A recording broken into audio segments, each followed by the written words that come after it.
প্রিয় বন্ধুরা, আজকের গুরুত্বপূর্ণ ক্লাসে তোমাদের সামনে আমি আলোচনা করব মাধ্যমিক বাংলা সাহিত্য সঞ্চয়নের অন্তর্গত নবনীতা দেবসেন রচিত পৃথিবী বারুক রোজ এই কবিতা থেকে অত্যন্ত টেক্সট খুঁটিয়ে প্রশ্ন এবং উত্তরগুলি তোমাদের সামনে তুলে ধরব। এগুলি তোমাদের দশম শ্রেণীর জন্য যেমনি উপযোগী, তেমনি যারা এসএলএসটি কিংবা মাদ্রাসা সার্ভিস কমিশন পরীক্ষা দেবে তাদের জন্য 100% উপকারে আসবে, কারণ আমি সেই মতোই প্রশ্নগুলি তৈরি করেছি। চলো তাহলে দেরি না করে দেখে নেওয়া যাক আজকের গুরুত্বপূর্ণ ক্লাসের আলোচনাটি। এর আগে যে সমস্ত ভিডিও আমি আপলোড করেছি, যদি না দেখে থাকো আমার চ্যানেলের প্লেলিস্ট থেকে তোমরা দেখে নিতে পারো। প্রথম প্রশ্ন, পৃথিবী বারুক রোজ কবিতাটি কার লেখা? নবনীতা দেবসেনের লেখা। কবি নবনীতা দেবসেন কত খ্রিস্টাব্দে জন্মগ্রহণ করেন? 1938 খ্রিস্টাব্দে 13ই জানুয়ারি। কবির পিতা ও মাতার নাম লেখো। নবনীতা দেবসেনের পিতা হলেন নরেন্দ্রদেব এবং মাতা লেখিকা শ্রীমতী রাধারানী দেবী। নেক্সট, কবি সাহিত্যের কোন কোন শাখায় অবাধ বিচরণ করেছেন? কবিতা, গদ্য এবং ভ্রমণ কাহিনী। কবি কোন পেশার সঙ্গে যুক্ত ছিলেন? যাদবপুর বিশ্ববিদ্যালয়ের তুলনামূলক সাহিত্য বিভাগের অধ্যাপিকা ছিলেন। নেক্সট, নবনীতা দেবসেন রচিত প্রথম উপন্যাস কোনটি? আমি অনুপম। এটি প্রকাশিত হয় 1976 খ্রিস্টাব্দে। পরের প্রশ্ন, কবির লেখা প্রথম প্রকাশিত গ্রন্থ কোনটি? প্রথম প্রত্যয়, 1959। প্রথম প্রত্যয় গ্রন্থটি কোন পত্রিকায় প্রকাশিত হয়? দেশ পত্রিকায়। নবনীতা দেবসেন রচিত আত্মজীবনীমূলক রম্য রচনাটির নাম কি? নটি নবনীতা। 10, কোন গ্রন্থের জন্য কবি 1999 খ্রিস্টাব্দে সাহিত্য অকাদেমি পুরস্কার লাভ করেন? আত্মজীবনীমূলক রম্য রচনা নটি নবনীতা গ্রন্থের জন্য। 11, কবে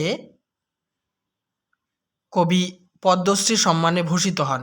প্রশ্নটি একটু মিস্টেক হয়েছে, প্রশ্নটিতে হবে কত খ্রিস্টাব্দে বা কবে কবি পদ্মশ্রী সম্মানে ভূষিত হন? 2000 খ্রিস্টাব্দে।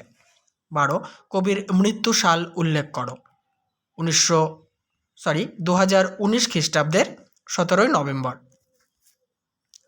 দেখে নেব পরের প্রশ্ন। 13 নম্বর, কবি কত বছর বেঁচে ছিলেন? 81 বছর। 14 নম্বর, নবনীতা দেবসেন রচিত উল্লেখযোগ্য গ্রন্থগুলির নাম লেখো। দেখো, এখন আমি নবনীতা দেবসেনের গ্রন্থগুলির একটা তালিকা তোমাদের সামনে তুলে ধরছি। স্বাগত দেবদূত, আমি অনুপম, নটি নবনীতা, খগেন বাবুর পৃথিবী, গল্প গুজব, মসিয়ে হুলোর হলিডে, সমুদ্রের সন্ন্যাসিনী, নবনীতা, ট্রাক বাহনে ম্যাকমোহনে, হে পূর্ণ তব চরণের কাছে, করুণা তোমার কোন পদ দিয়ে। এগুলি হচ্ছে কবির কাব্যগ্রন্থ। নেক্সট 15 নম্বর, নবনীতা দেবসেনের রচনার প্রধান বৈশিষ্ট্য কী? কৌতুক প্রবণতা এবং অন্তরঙ্গতা। 16, কবি কোন সাহিত্যের জন্য বিদ্যাসাগর পুরস্কার লাভ করেন? শিশু সাহিত্যের জন্য।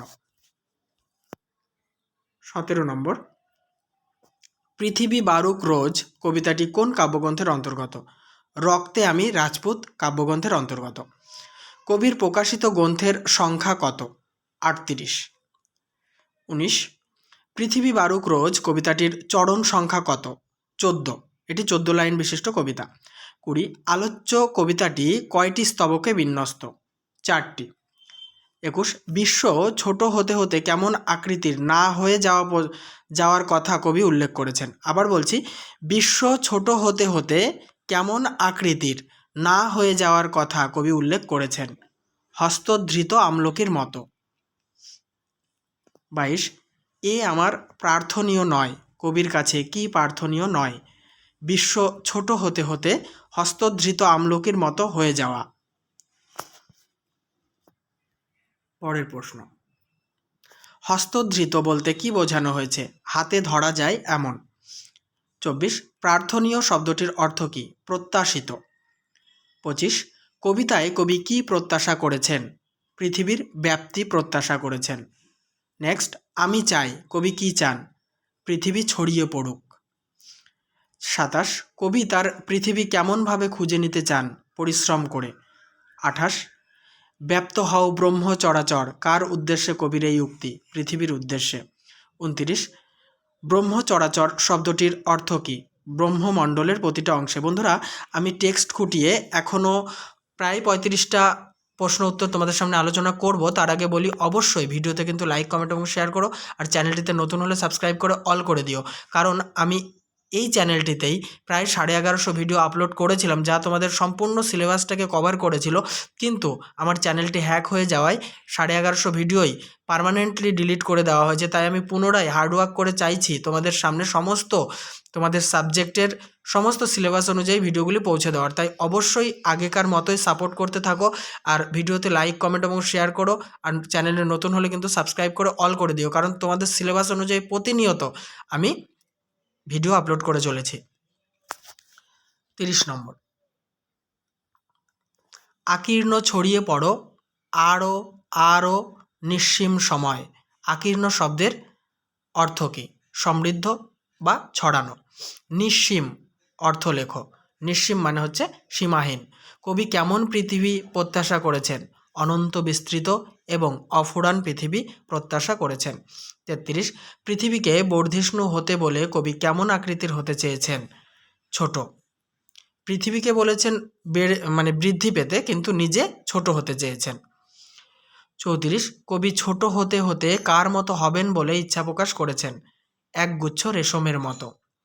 35, একগুচ্ছ রেশমকে কবিতায় কোন বিশেষণ প্রদান করা হয়েছে? নরম ও নিরাকার। নেক্সট প্রশ্ন 36, যৎ সামান্য ইশারা পেলেই কবি কি করতে চান? আংটির ফোকর দিয়ে সবিনয়ে গলে চলে যেতে চান। কবিতায় কোন শাড়ির উল্লেখ পাওয়া যায়? রাজপুতানি মখমল শাড়ি বা মখমলের শাড়ি। 38, কবির বানানটা মিস্টেক হয়েছে, 38-এ ওকারটা এসে গেছে, টাইপিং মিস্টেক। কবির কাছে পৃথিবী কেমন আকৃতির? অনেক বড় আকৃতির। 39, পৃথিবীকে কেমন আকৃতির হতে নেই বলে কবি জানিয়েছেন? ছোট আকৃতির হতে নেই। 40, ওরা সব জেনে গেছে। কারা সব জেনে গেছে? পশু পাখি উদ্ভিদেরা। 41, কিছুমাত্র বিস্মিত হবে না। কারা কেন বিস্মিত হবে না? পশু পাখি উদ্ভিদেরা সব জেনে গেছে, তাই তারা বিস্মিত হবে না। পরের প্রশ্ন 42, মানুষের বেশি দেরি নেই। কি জানতে মানুষের বেশি দেরি নেই? পৃথিবীর যে ছোট হতে নেই এ কথা জানতে মানুষের বেশি দেরি নেই। 43, পৃথিবী বারুক রোজ কবিতায় কবি নিজেকে কিসের সাথে তুলনা করেছেন? মখমলের শাড়ির সাথে। 44, পৃথিবী বারুক রোজ কবিতাটির মূল রস কি? বিশ্বায়ন। 45, আলোচ্য কবিতাটি গঠনগত দিক দিয়ে কি ধরনের কবিতা? এটি সনেট ধর্মী কবিতা বা সনেট জাতীয় কবিতা। 46, আলোচ্য কবিতাটিতে কোন ছন্দ ব্যবহার করা হয়েছে? মিশ্র কলাবৃত্ত ছন্দ। হস্তধৃত ব্যাসবাক্য সহ সমাসের নাম লেখো। এই হস্তধৃত, এটাকে ব্যাসবাক্য করলে লিখতে হবে হস্ত দ্বারা ধৃত, তাকে আমরা বলবো হস্তধৃত। এটি করণ তৎপুরুষ সমাস। নেক্সট, অনন্ত কোন সমাস? না বহুব্রীহি বা নং বহুব্রীহি সমাস। সবিনয়ে ব্যাসবাক্য সহ সমাসের নাম লেখো। বিনয়ের সহিত বর্তমান, তাকে আমরা বলি সবিনয়ে। সহার্থক বহুব্রীহি সমাস। বর্ধিষ্ণু পদটির প্রকৃতি প্রত্যয় নির্ণয় করো। বৃদ্ধ যুক্ত ইষ্ণু। 51, আমার পৃথিবী আমি পরিশ্রম করে খুঁজে নেব। এটি কি ধরনের বাচ্য? এটি কর্তৃবাচ্য। উৎস অনুযায়ী পৃথিবী কি ধরনের শব্দ? পৃথিবী হচ্ছে তৎসম শব্দ। উদ্ভিদ শব্দটির প্রকৃতি প্রত্যয় নির্দেশ করো। দেখো, উদ হস্য দয় হসন, তারপরে ভিদ ভয়হস্যি দয় হসন যুক্ত কয় কয় হস্যি পয় হসন। হসনগুলো মিস্টেক হয়েছে আর কি। নেক্সট 54, ইশারা শব্দটির উৎস লেখো। এটি হচ্ছে আরবি শব্দ। পরের প্রশ্ন 55, মখমল শব্দটির উৎস কি? মখমল হচ্ছে ফার্সি শব্দ। 56, আকীর্ণ ছড়িয়ে পড়ো এই বাক্যে ক্রিয়ার কাল ও প্রকার নির্ণয় করো। এটি বর্তমান অনুজ্ঞা। শূন্যস্থান দেখে নেব কিছু আমরা। বিশ্ব ছোট হয়ে যাক হস্তধৃত ড্যাশের মতো আমলকির। পৃথিবী বিস্তীর্ণ হও ব্যাপ্ত হও ড্যাশ ব্রহ্ম চরাচর। 59, যৎ সামান্য ইশারা পেলেই নিজেকে গুটিয়ে নিয়ে ড্যাশ মখমলের শাড়ি আংটির ফোকর দিয়ে সবিনয়ে গলে চলে যাব। শূন্যস্থানে বসবে রাজপুতানি।